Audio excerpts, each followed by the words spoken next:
الدين عند الله الإسلام ومن يبتغي غير الإسلام دينا فلن يقبل منه. సర్వ ప్రశంసలు సకల పొగడ్తలు ఆ అల్లాహ్ సుబ్హానహు వ తఆలాకే శోభిస్తాయి. ఎవరైతే సర్వాన్ని సృష్టించి అందులో మనల్ని విశ్వాసులుగా తీర్చిదిద్దాడు, ఆ ప్రవక్తలందరిపై అల్లాహ్ సుబ్హానహు వ తఆలా యొక్క దరూద్లు మరియు శుభాలు వర్షించుగాక.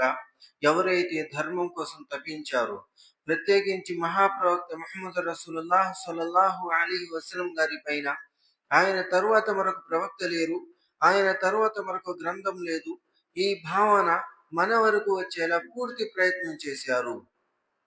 అయితే అల్లాహ్ సుబ్హానహు వ తఆలా ఖురాన్ గ్రంథంలో ఆజ్ఞాపిస్తున్నాడు, ఇన్న దీన ఇందల్లాహిల్ ఇస్లాం. అల్లాహ్ వద్ద ఆమోదయోగ్యమైన ధర్మం అది ఇస్లాం మాత్రమే. ఒక ముస్లింగా మన ఆచారాలు, పద్ధతులు, సిద్ధాంతాలు ఏది కూడాను ఇస్లాంకి సంబంధం లేకుండా ఉండకూడదు.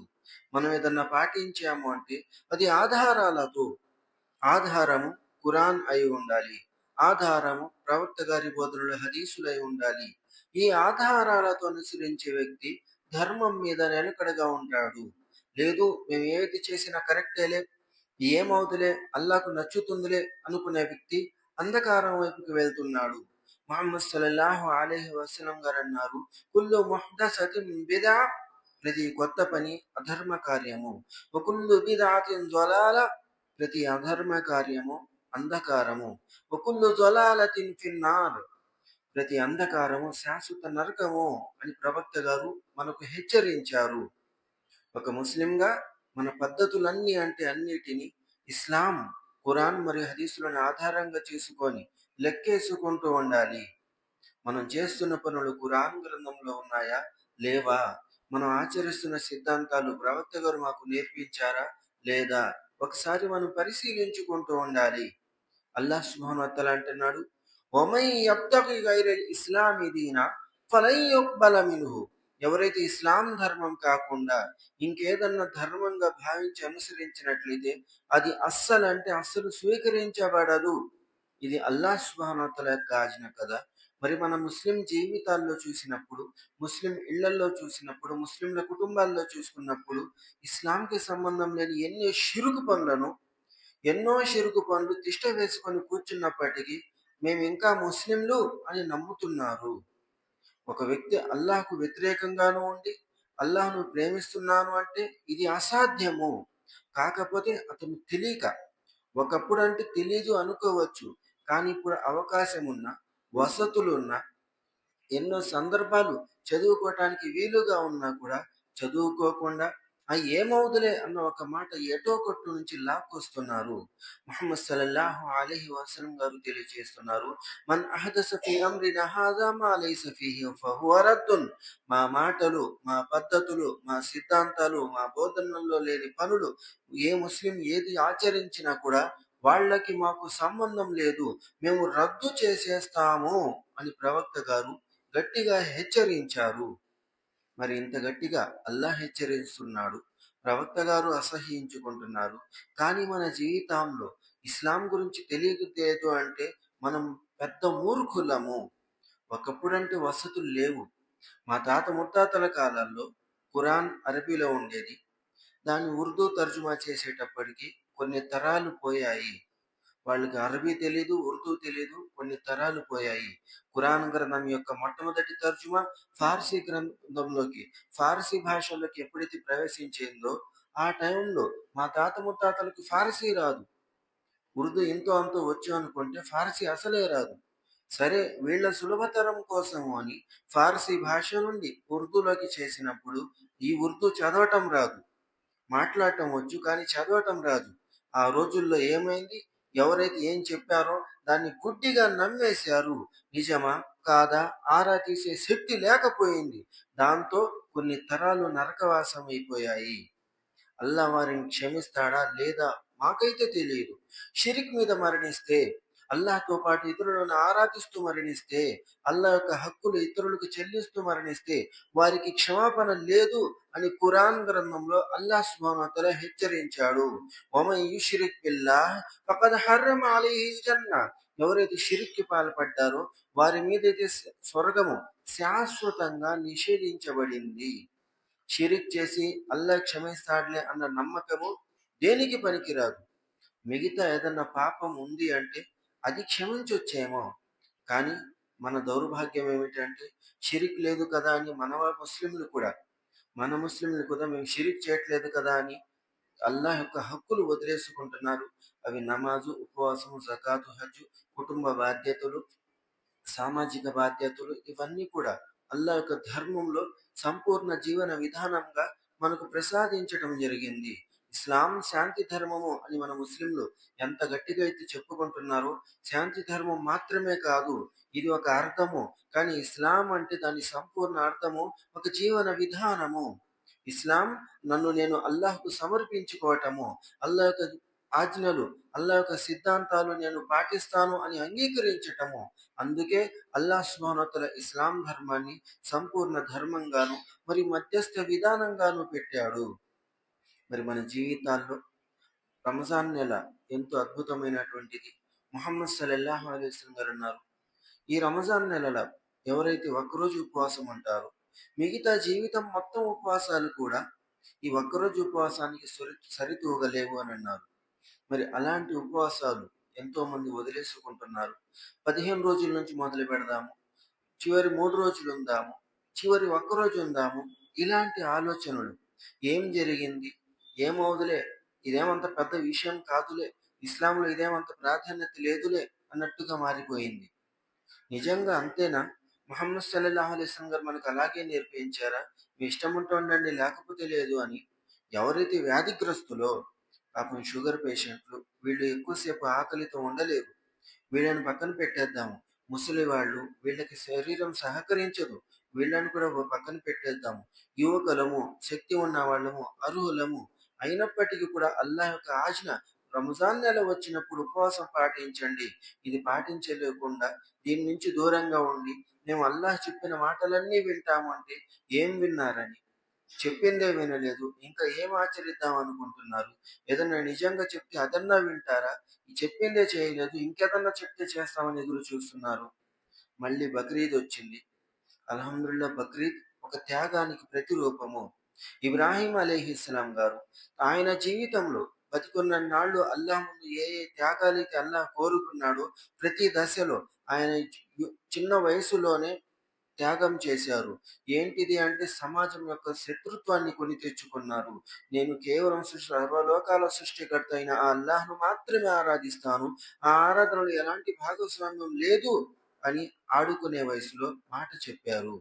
సమాజం యొక్క శత్రుత్వం నెత్తిన పెట్టుకున్నారు. ఇటువంటి త్యాగాలు మన పిల్లలకి మనం నేర్పించుకోవాలి. యుక్త వయసు రాగానే సమాజంలో అల్లా గురించి బోధించటము, అల్లా యొక్క హక్కులు నెరవేర్చటము, ఆయనకు అల్లా సుబ్హానహు వ తఆలా సంతానము లేక లేక ఇచ్చిన సంతానాన్ని అల్లా జిబా చేయండి అనగానే దానికి కూడా వెనక అడగపోవటము, ఈ త్యాగాలన్నీ గుర్తు చేసి అల్లా సుబ్హానహు వ తఆలా అన్నాడు, మీరు కూడా ఆ త్యాగానికి ప్రతిరూపంగా కుర్బానీ ఇవ్వండి అని అల్లా సుబ్హానహు వ తఆలా ఆజ్ఞాపించాడు. మరి మన ముస్లింలు కూడా ఎంతో మంచి నమ్మకంతో, పుణ్యం వస్తుందన్న ఆశతో అసలు కుర్బానీ అంటేనే అందరికి పంచిపెట్టడము. కుర్బానీ యొక్క ముఖ్య ఉద్దేశమే నలుగురికి పంచిపెట్టడము, పోనీ ఇద్దరికి ఎంతో కొంత పంచిపెట్టడము. ఈ కుర్బానీ అనంగానే జిబా అవ్వకముందే లెక్కలు వేసుకుంటున్నారు. మన ముస్లింలు జిబా చేయకముందే, అసలు పండగ రాకముందే, మేక కొనక ముందే వీళ్ళకి ఎంత ఇవ్వాలి, వాళ్ళకి ఎంత ఇవ్వాలి అని లెక్కలేసుకుంటున్నారు. అంటే ఇది అల్లా సుబ్హానహు వ తఆలా యొక్క ఆజ్ఞ. ఎంతో కొంత భయం ఉండనే ఉంది. అల్లా ఆజ్ఞాపించాడు కాబట్టి మేము పంచి పెట్టాలి, మొత్తం మేమే తినేయకూడదు అన్న ఆలోచన ఏదో మూలన ఉంది కాబట్టి లెక్కలేసుకొని ఈ బంధువులకి ఎంత పంచి పెట్టాలి, చుట్టాలకి ఎంత పంచి పెట్టాలి, పేదవాళ్ళకి ఎంత పంచి పెట్టాలి అని కుర్బానీ మాంసము అసలు మేక కొనక ముందే లెక్కేసుకుంటున్నాము. ఆ భయము అల్హమ్దుల్లా ఎంతో ఉన్నతమైనటువంటిది. అల్లాహ్ కోసం తెచ్చుకుంటున్నామన్న ఆశ ఎంతో అపూర్వమైనటువంటిది. దానితో పాటు ఎంతమంది అయితే కుర్బానీ ఇచ్చారో కనీసం అంతమందైనా మసీదుకి వచ్చారా లేదా అని చూసినప్పుడు, కనీసం ఆ పండగ రోజన్నా వచ్చారా లేదని చూసినప్పుడు దాదాపుగా లేదు అని సమాధానం వస్తుంది. అదేం విచిత్రము! కుర్బానీ అయితే ఇస్తున్నారు, అది అల్లాహ్ సుబ్హానహు వ తఆలా యొక్క ఆజ్ఞ. ఫసల్లి లిరబ్బిక వన్హర్. అల్లాహ్ సుబ్హానహు వ తఆలా కోసం కుర్బానీ ఇవ్వండి. అల్లాహ్ సుబ్హానహు వ తఆలా కోసము నమాజును స్థాపించండి. ముందు నమాజు, ఆ తర్వాత కుర్బానీ. ఫసల్లి, అల్లాహ్ కోసము నమాజును స్థాపించండి. లిరబ్బిక, ఆ సర్వలోకాల సృష్టికర్త కోసం నమాజును స్థాపించండి. వన్హర్, ఆ తర్వాత కుర్బానీ కూడా ఇవ్వండి. కుర్బానీ ఇవ్వండి అనంగానే కుర్బానీ ఇస్తున్నారే, ముందు నమాజు పాటించండి, నమాజును స్థాపించండి అని అల్లాహ్ సుబ్హానహు వ తఆలా అన్నాడు. దాని నుంచి అలసత్వం ఎందుకు? అంటే డబ్బులున్నాయి కాబట్టి, ముస్లిం ఇళ్లలో పుట్టాం కాబట్టి కుర్బానీ ఇస్తున్నామా? మేము కూడా కుర్బానీ ఇచ్చామని చెప్పుకోవటానికి ఇస్తున్నామా? అయితే మొత్తం దండగా, మొదటి నుంచి చివరి దాకా మొత్తం దండగ పనులు. ఆ కుర్బానీ మాంసం ఎలాగో సగం పంచుతారు, దాని పుణ్యం కూడా లేదు. ఎందుకు లేదు? మంచి పని చేసినప్పుడు పుణ్యం కావాలి. కానీ అల్లాహ్ యొక్క నమ్మకంతో ఇవ్వలేదు. మీరు పంచాలనుకుని పెంచారంతే. అల్లాహ్ మీద అభిమానంతో లేదు. మీరు పంచిపెట్టాలనుకున్నారు, పంచిపెట్టుకున్నారంతే. ఇలాంటి వాటికి అల్లాహ్ ప్రతిఫలం ఇవ్వడు. మరి దేనికిస్తాడు? అల్లాహ్ కోసము. ఏదైతే అల్లాహ్ కోసం కుర్బానీ ఇవ్వటం జరుగుతుందో దానికే ప్రతిఫలము. ఏదైతే అల్లాహ్ సుబ్హానహు వ తఆలా కోసం నమాజును స్థాపించటం జరుగుతుందో దానికే ప్రతిఫలము. మరి బక్రీద్ తర్వాత మీలాదున్ నబి అనేది మన సమాజంలో చాలా జోరుగా సాగుతుంది. ప్రవక్త గారి పుట్టినరోజు. మరి ప్రవక్త గారి పుట్టినరోజు అన్నప్పుడు ఎంత హంగామా ఉంటుంది, ఎంత ఆర్భాటాలుంటాయి. మొత్తం బాగానే ఉన్నాయి.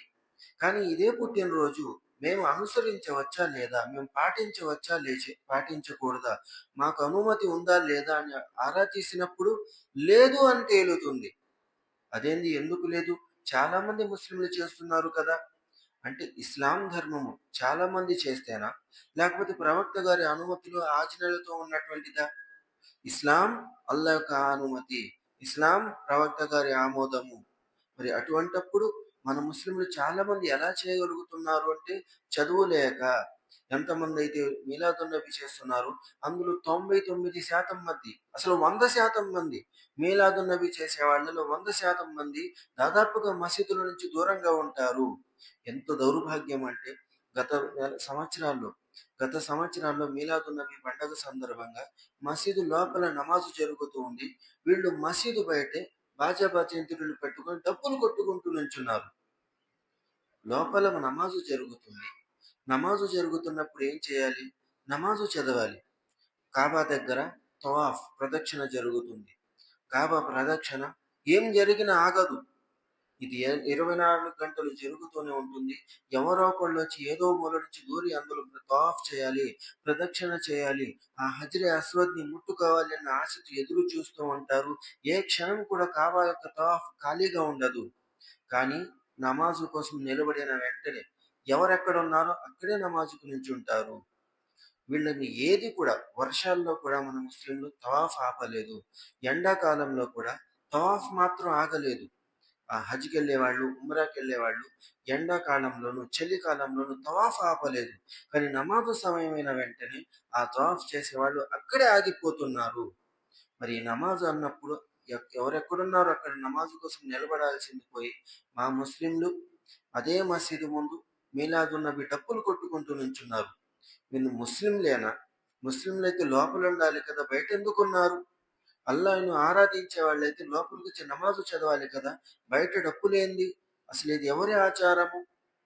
ముహమ్మద్ సల్లల్లాహు అలైహి వసల్లం గారి కాలంలో ప్రవక్త గారు నమాజు చదువుకునేటప్పుడు, ఖురాన్ చదువుకునేటప్పుడు ఈ శబ్దము, ఖురాన్ బయటికి రాకూడదు, ప్రవక్త గారి నమాజు శబ్దం బయటికి రాకూడదు అని ముష్రికులు, కాఫిర్లు, ప్రవక్త గారి ద్వేషులు వీళ్ళందరూ డప్పులు కొట్టేవాళ్ళు, చప్పట్లు కొట్టేవాళ్ళు, ఈలలు వేసేవాళ్ళు. ఎందుకు అంటే వల్గౌ ఫీహి లఅల్లకం తగ్లిబూన్, మీరు ఇలా చేయటం కారణంగా మీకు ఆధిపత్యం వస్తుంది అని ఎవరో చెప్పేశారు. ముష్రికులు, కాఫిర్లు ఏం చేసేవాళ్ళు? ఈయన నమాజు చదవటానికి నుంచుంటే చాలు వాళ్ళు ఎగరటం మొదలు పెట్టేవాళ్ళు. వీళ్ళు ఖురాన్ చదవటానికి కూర్చుంటే చాలు వాళ్ళు డప్పులు కొట్టడం ప్రారంభించేవాళ్ళు, ఈలలు వేసేవాళ్ళు, గోల చేసేవాళ్ళు. ఎవరన్నా ప్రవక్త గారి దగ్గర నేర్చుకుందామని కూర్చున్నట్లయితే వాళ్ళు ఎగురుకుంటూ తిరుగుతూ ఉండేవారు. వాళ్ళ ఆచారం అన్నప్పుడు ఏదైనా చేసుకోవచ్చు. అదేం విచిత్రమో గాని ప్రవక్త గారి నమాజు సందర్భంలోనే వాళ్ళ ఆచారం వాళ్ళకి గుర్తుకొచ్చేది. సహాబాలు ఖురాన్ చదువుదామని కూర్చుంటేనే వాళ్ళు డప్పులు కొట్టుకునేవాళ్ళు. ఇది ముషరికులు కాఫిర్ల ఆచారము. తీరా చూస్తే ఈనాడు మన ముస్లింలలో మీలాదున్ నబీ సందర్భం చూపించి ప్రవక్త గారి మీద మాకు అంత అభిమానం ఉంది, ఇంత అభిమానం ఉంది అని చెప్పేసి అదే మసీదు ముందు డప్పులు కొట్టుకుంటూ ఎగురుతున్నారు. పిల్లలు పెద్దలను తేడా లేకుండా అసలు ఆ ముసలోళ్ళు కనీసం ఇంటి నుంచి బయటికి రావడానికి అల్లాడుతారు. కానీ మీలాదున్ నబీ సందర్భంలో, మొహర్రం సందర్భంలో ఏం ఎగురుతున్నారు, ఎక్కడి నుంచి ఆ బలం వస్తుందో తెలియటం లేదు. మామూలుగా బయటకు వస్తే కింద పడతారు, హాస్పిటల్కి తీసుకెళ్ళాలి. కానీ మీలాదున్ నబీలో అంతలా ఎలా ఎగరగలిగారు వీళ్ళు? అంత ఎగరగలిగిన వాళ్ళు నమాజు ఖచ్చితంగా చదవగలరు. వీళ్ళు ఖచ్చితంగా ప్రశ్నించబడతారు. ముహమ్మద్ సల్లల్లాహు అలైహి వసల్లం గారు అన్నారు, ఎవరికైతే 60 సంవత్సరాల వయసు వచ్చిందో వాళ్ళకి క్షమాపణ లేదు అనేశారు.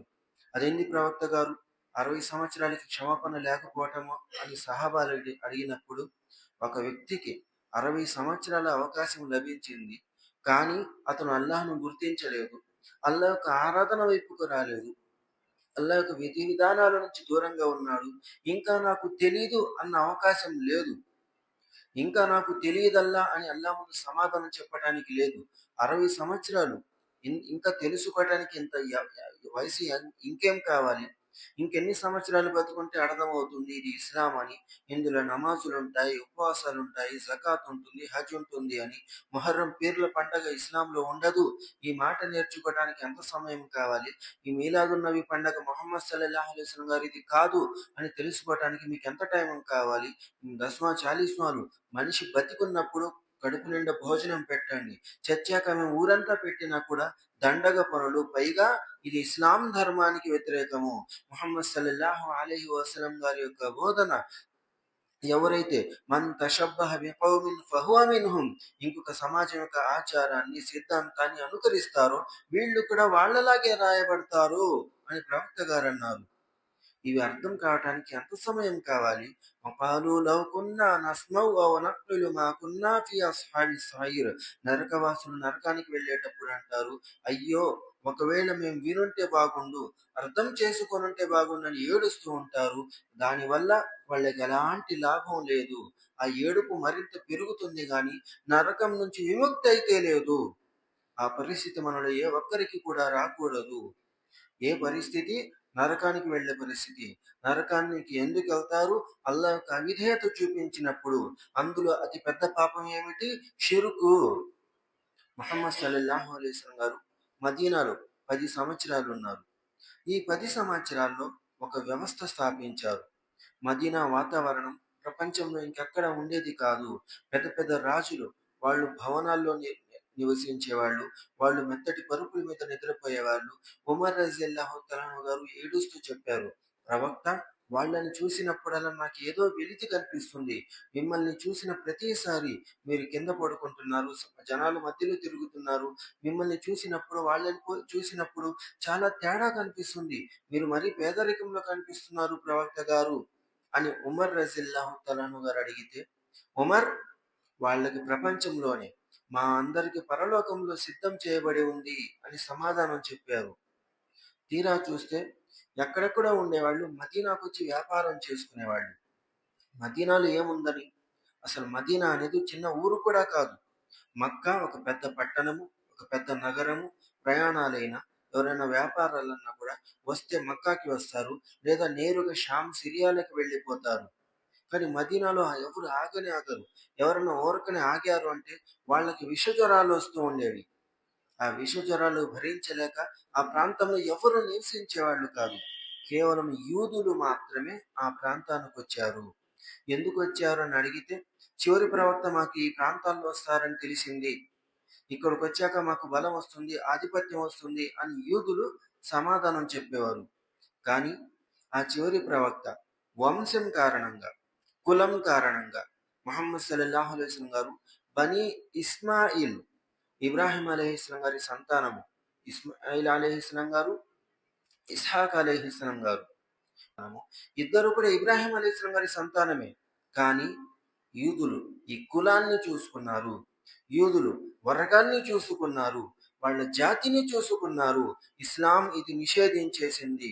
నమాజులు చదువుకునేటప్పుడు కావచ్చు, జీవితంలో కావచ్చు, నల్లవాడికి తెల్లవాడి మీద కానీ, తెల్లవాడికి నల్లవాడి మీద కానీ, ఏ ప్రాంతం వాడికి ఇంకొక ప్రాంతం మీద కూడా ఎలాంటి ఆధిపత్యం లేనే లేదు అని ప్రవక్త గారు కరాఖండిగా చెప్పేశారు. కాకపోతే నమాజు చదివించటానికి ఒక అర్హత, ఖురాన్ ఎక్కువ తెలిసి ఉండాలి. ఖురాన్ ఎవరికి ఎక్కువ తెలుసో వాళ్ళు చదివించాలి. ఇదొక్కటే ప్రవక్త గారు నిబంధన పెట్టింది. ఇంకెక్కడ కూడా జాతిని గాని, కులాన్ని గాని, వంశాన్ని గాని దూర్చటానికి ప్రవక్త గారు అనుమతి ఇవ్వలేదు. ఎప్పుడైతే ఒక చిన్న గొడవ, మదీనా వాసులు ఒక చిన్న గొడవ వచ్చింది. నీళ్లు తోడుకునేటప్పుడు మదీనా వ్యక్తి, మక్కా నుంచి వచ్చినటువంటి ముహాజిర్ సహాబి ఇద్దరు కూడా నేను ముందు నీళ్లు తోడుకోవాలంటే నేను ముందు నీళ్లు తోడుకోవాలి అని ఒక బావి దగ్గర నుంచున్నారు. పోట్లాడుకున్నారు. కొంచెం వివాదం ముదిరింది. నా జాతి ప్రజలారా, అన్సార్లారా మీరంతా వచ్చేయండి అని అన్సార్ సహాబి అన్నారు. అంటే మదీనాలో నివసించే సహాబి అన్సార్ సహాబి. ఆయన ఆ మాట అనంగానే మక్కా నుంచి వచ్చిన ముహాజిర్ సహాబి ఆయన ఊరుకున్నారా? మక్కా ముహాజిర్లారా మా వాళ్ళంతా వచ్చేయండి అనేశారు. మరి మొదటి నుంచి తెలుసో తెలీదో ప్రవక్త గారికి ఉన్న పళంగా ఈ మాట వినంగానే పరిగెత్తుకుంటూ వచ్చారు. అటువైపు ఒక గుంపు ఉంది, ఇటువైపు ఒక గుంపు ఉంది. ఇద్దరి మధ్యలో నుంచున్నారు. ఈ సందర్భంలో ఎవరు మరణించినా నరకవాసులు అనేశారు. ప్రవక్త మా తప్పేమీ లేదు అని ఈయన, మా తప్పు కూడా లేదని ఆయన నచ్చ చెప్పుకునే ప్రయత్నం చేశారు. వద్దొద్దు, ఏం వద్దు, దాహా ఫైన్నహా ముంతనాతున్, వదిలేయండి, ఇదొక కంపు, ఇదొక కుళ్ళు, ఇదొక కపటం, ఇదొక నీచత్వం, ముందు ఇది వదిలేయండి అనేశారు. ఏం వదిలేయాలి? మా వాళ్ళంతా వచ్చేయండి అన్న మాటను, మా ఇస్లాంలో మా వాళ్ళు అనేది అందరము సామూహికంగా ఉంటుంది. ఏదో మేము ఒక గుంపు ఉన్నాము, మీరు ఒక గుంపు ఉన్నారు, దీనిని ప్రవక్త గారు అస్సలంటే అస్సలు అంగీకరించలేదు. మా వాళ్ళు అన్న మాట రావటానికి వీల్లేదు. మా జాతి వాళ్ళు, మా బజార్ వాళ్ళు, మా ఊరి వాళ్ళు, ఇది ఇస్లాంలో ఏమాత్రము అనుమతి లేనే లేదు. ముందు అది వదిలేసేయండి. దాహా ఫైన్నహా ముంతనతున్, ఇటువంటి కంపు మాటలు వదిలేసేయండి. గొడవ అనేది మనుషులు కాబట్టి వచ్చింది. ఎంత సహాబాలైనా వాళ్ళు కూడా మనుషులే. కాబట్టి ఒక చిన్న గొడవ ముదిరింది. గొడవలు అవుతూ ఉంటాయి. సరే, ఒక సందర్భంలో మీకు న్యాయం ఉండొచ్చు, ఇంకొక సందర్భంలో నాకు న్యాయం ఉండొచ్చు. కానీ బలగాన్ని వేసుకున్న వెనకాల మా వాళ్ళు మీ వాళ్ళు అన్న భేదం వచ్చింది. ఇది ఇస్లాం ధర్మంలో కంపు మాటలు. ఇదే పని యూదులు కూడా చేసేవాళ్ళు. ఏం చేశారు? బనీ ఇస్రాయల్ నుంచి కావాలి అని విషజ్వరాలు వచ్చే మదీనాలోకి వచ్చి నివసించసాగారు. ఆ ప్రాంతంలో ముహమ్మద్ సల్లల్లాహు అలైహి వసల్లం గారు మక్కా నుంచి వచ్చిన తర్వాత బరకత్ మామూలుగా రాలేదు. ఒక వ్యవస్థ నెలకొల్పుకుంది. ఎవరన్నా ప్రశాంతంగా బతకాలి అనుకుంటే మదీనాకు వచ్చి వ్యాపారం చేసుకునేవాడు. ఖచ్చితంగా నన్నెవరు లూటీ చేయరు, నన్నెవరు ద్రోహం చేయరు అన్న గ్యారంటీతో మదీనాకు వచ్చేవాళ్ళు. అక్కడ ఉన్నటువంటి వ్యవస్థ, ఎవరు ఏ తప్పు చేయడానికి కూడా భయపడేవాళ్ళు.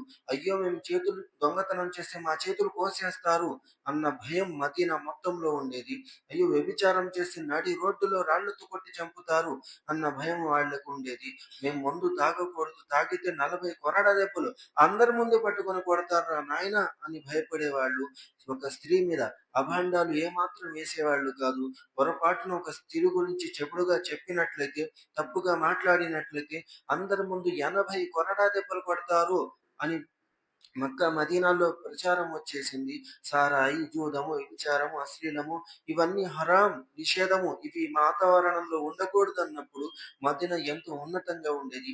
మక్కాలో ఉండాల్సిన వ్యాపారం సైతము మదీనాకు వచ్చి స్థిరపడింది. ఇంత గొప్ప ఘనత 10 సంవత్సరాల్లో ఒక వ్యవస్థ నెలకొల్పడం చాలా కష్టము. కానీ ప్రవక్త గారు సాధించారు. మక్కాలో ఉన్నప్పుడు 13 సంవత్సరాలు ఉన్నారు.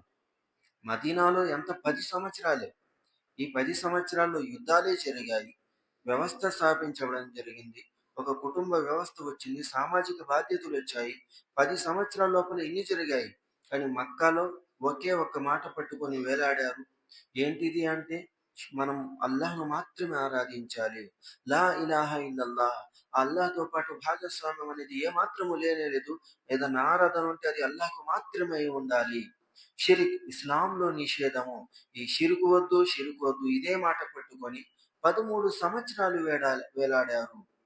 నమాజ్ మదీనాలో, రోజా మదీనాలో, హజ్ మదీనాలో, జకాత్ మదీనాలో, కుటుంబ వ్యవస్థ మదీనాలో, యుద్ధాలు మదీనాలో, తిండి పద్ధతి, కూర్చొని తాగటం, కూర్చొని తినటం ఇది మదీనాలో, కుడి చేత్తో తినాలి, ఎడమ చేత్తో కడుక్కోవాలి ఇది మదీనాలో. ప్రతిదీ కూడా మదీనాలో నేర్పించారు. మరి మక్కాలో ఏం నేర్పించారు అంటే అల్లాహ్ను మాత్రమే ఆరాధించాలి, ఆ ఆరాధన విషయంలో రాజీ పడేది లేదు అని 13 సంవత్సరాలు చెప్పారు. 13 సంవత్సరాలు ఒక మాట అంటే విసుగొస్తుంది. గంట చెప్తేనే విసుగొస్తుంది. 13 సంవత్సరాలు ఒకే మాట పట్టుకొని వేలాడారు. ఎందుకంటే ఇది ఇస్లాంకి మూలం కాబట్టి. కానీ మన సమాజంలో ఈ మూలాన్ని మర్చిపోయి మిగతా ఉంటే బావుంటుందిలే, మిగతా ఉంటే చాలులే అన్న ఆలోచన ఉంది. ఏదైనా జ్వరం వచ్చినప్పుడు బుద్ధున్న వ్యక్తి, ఎంత బుద్ధున్న వ్యక్తి అయినా కూడా డాక్టర్ దగ్గరికెళ్ళాలి. లేదా మెడికల్ షాప్‌కెళ్ళి ఒక టాబ్లెట్ తెచ్చుకోవాలి. జ్వరము, దగ్గు, జలుబు ఇవన్నీ కూడా డాక్టర్లు అక్కడ నుంచున్నారు. అక్కడికెళ్ళి ఒక టాబ్లెట్ తెచ్చుకోవాల్సింది పోయి పైనుంచి కింద దాకా దారాలు చుట్టుకుంటున్నారు. దర్గాల దగ్గరికెళ్తున్నారు. పీర్లు, తావీజులు, తాయెత్తులు, బాబాలు, ఫకీర్లు, వలీలు. ఇది ముహమ్మద్ సల్లల్లాహు అలైహి వసల్లం గారు నేర్పించిందా? ప్రవక్త గారి యొక్క బోధనలా ఇవి? సహాబాలు మాకిలా నేర్పించి చూపించారా? ఎక్కడి నుంచి మన సమాజంలో దూరిపోయాయి. పైగా ప్రవక్త గారి పుట్టినరోజు అని చెప్పేసి ఆయన మీద అభిమానంతో చేస్తున్నామని చెబుతున్నారు. అభిమానం అంటే ఆయన చెప్పింది చేస్తారా? ఆయనకి సంబంధం లేని పనులు చేస్తారా? మేము మా ఇంట్లో పని చేపించుకునేటప్పుడు ఇంత, ఇంత అని చెప్పేసి ఎళ్తాము. ఏదన్నా ఎక్కువ జరిగినా, తక్కువ జరిగినా కోపమొచ్చేస్తుంది. మా ఇంట్లో సొంత పనికి అంత కోపం వస్తుంది. ఇది ధర్మము. అల్లాహ్ సుబ్హానహు వ తఆలా యొక్క ఖురాన్ మరియు హదీసులను ఆధారం చేసుకున్న ఇస్లాం ధర్మము.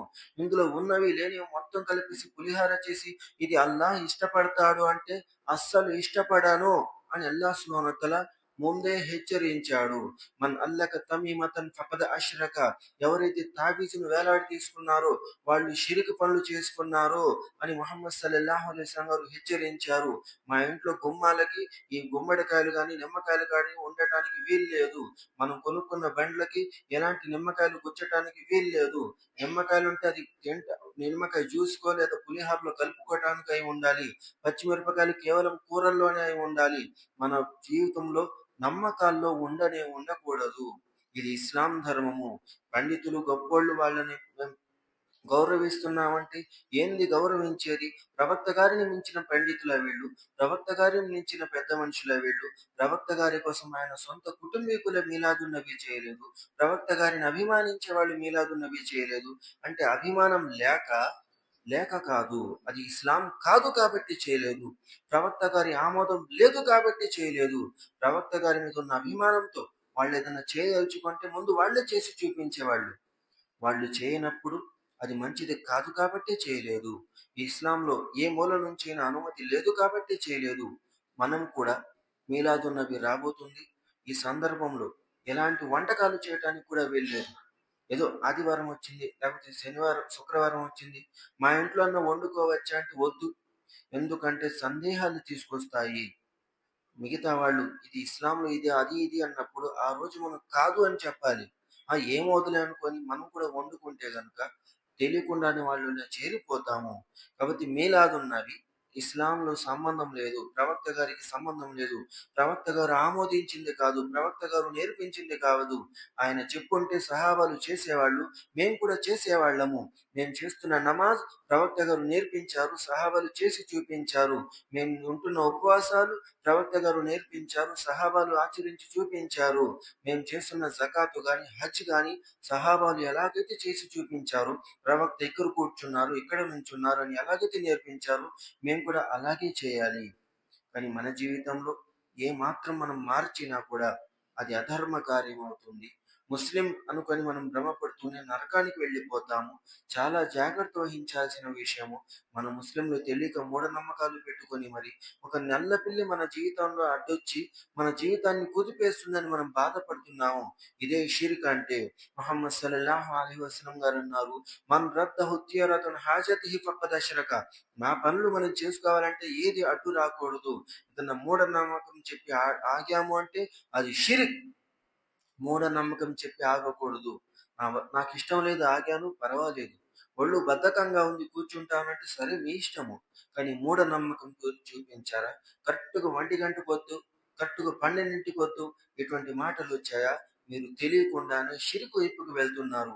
తెలిసి చేసినా, తెలియకుండా చేసినా షిర్క్‌కి మాత్రం క్షమాపణ లేదు అని ముహమ్మద్ సల్లల్లాహు అలైహి వసల్లం గారు హెచ్చరించారు కాబట్టి నేర్చుకుందాము. ఇన్షాల్లా ఉదయం, సాయంత్రం మసీదులో ఖురాన్, హదీసులు బోధించడం జరుగుతుంది. వాటి కోసం మనం సమయాన్ని కేటాయిద్దాము. మనం గనక అల్లా యొక్క ధర్మాన్ని నేర్చుకోకపోతే, ఖురాన్ నుంచి మనం దూరంగా ఉన్నట్లయితే, మన తర్వాతి తరము మేము చూస్తూ ఉండంగానే మన జనాజాకు కూడా అర్హత సంపాదించదు. మేము చచ్చిపోతే మున్సిపాలిటీ వాళ్ళు కుక్కల్ని పారేస్తున్నారు. మన కుటుంబీకులు మనల్ని పారేస్తారు. అంతే తేడా. అది కాకూడదు. మన కోసము దుఆ చేసేవాళ్ళు ఉండాలి. మన కోసము దుఆ చేసేవాళ్ళు, అల్లాహ్ ముందు క్షమాపణ కోరుకునే వాళ్ళు ఉండాలి. వాళ్ళు అలా తయారవ్వాలి అంటే మనం ఎటు నుంచి స్థిరంగా ధర్మాన్ని అనుసరిస్తూ ఉండాలి. మనం ఎలాగున్నామో వాళ్ళు కూడా అలాగే ఉండాలని కోరుకుంటూ ఉంటాము. మేము చూస్తే ధర్మం నుంచి దూరంగా ఉన్నాము. వాళ్ళు గొప్పోళ్ళుగా ఎదగాలి అంటే చాలా అసాధ్యము. ఎన్నో సందర్భాల్లో లేదు. అలా ఎక్కడ జరగలేదు. మా పట్ల కూడా జరగదు. అలా జరగాలి, చక్కగా ఉండాలి అని అనుకున్నప్పుడు ధర్మానికి మేము కూడా దగ్గర కావాలి. మసీదుకు రండి, ఖురాన్ స్వతహాగా తెరిచి చదవండి. మన తాత ముత్తాతలు చేసిన తప్పులు ఎవరేం చెప్పినా నమ్మేశారు. మనం అలా చేయకూడదు. స్వయంగా విన్న విషయాల్లో ఒక్కటన్నా నిరూపించుకుందాం. 100 మాటలు విన్నాము. అందులో ఒక్కటన్నా నిజం చెప్తున్నారా, అబద్ధం చెప్తున్నారా ఆరా తీసుకుందాము. ఆ కనీస ప్రయత్నం చేయకుండా మేము గుడ్డిగా నమ్మేసినట్లయితే అల్లాహ్ నుంచి దూరం అవుతున్నామేమో, తెలియకుండా మోసపోతున్నామేమో. కాబట్టి జాగ్రత్త పడాలి. చివర్లో అల్లాహ్ సుబ్హానహు వ తఆలా దేవునిగా వల్ల మనందరినీ ఖురాన్ మరియు హదీసుల ఆధారంగా జీవించే సౌభాగ్యం ప్రసాదించు. ఎప్పుడు దాకైతే జీవించి ఉంటామో అప్పటిదాకా ధర్మంపై నడిచే సౌభాగ్యం ప్రసాదించు. ప్రతి ఒక్కరికి సన్మార్గము, సద్బుద్ధిని ప్రసాదించు. వాళ్ళ ప్రతి ఒక్కరికి 5 పూటల నమాజును స్థాపించే సౌభాగ్యం ప్రసాదించు. వాళ్ళ ఎవరైతే అప్పులో ఉన్నారో వారి అప్పులు దూరం చేయి.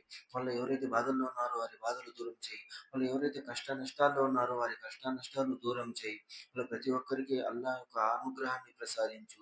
ఖురాన్, హదీసులను అర్థం చేసుకునే సౌభాగ్యాన్ని ప్రసాదించు. షిరిక్ పనుల నుంచి మమ్మల్ని అందరినీ కాపాడు. బిదాత్ల నుంచి కాపాడు. ఎప్పుడైతే మరణం వస్తుందో విశ్వాస స్థితిలో చనిపోయే సౌభాగ్యం ప్రసాదించు. చివరి పలుకులు లా ఇలాహ ఇల్లల్లాహ్ ముహమ్మదు రసూలుల్లాహ్ సౌభాగ్యం ప్రసాదించు. ఆమీన్. వఆఖిరు దఅవానా అల్హమ్దులిల్లాహి రబ్బిల్ ఆలమీన్.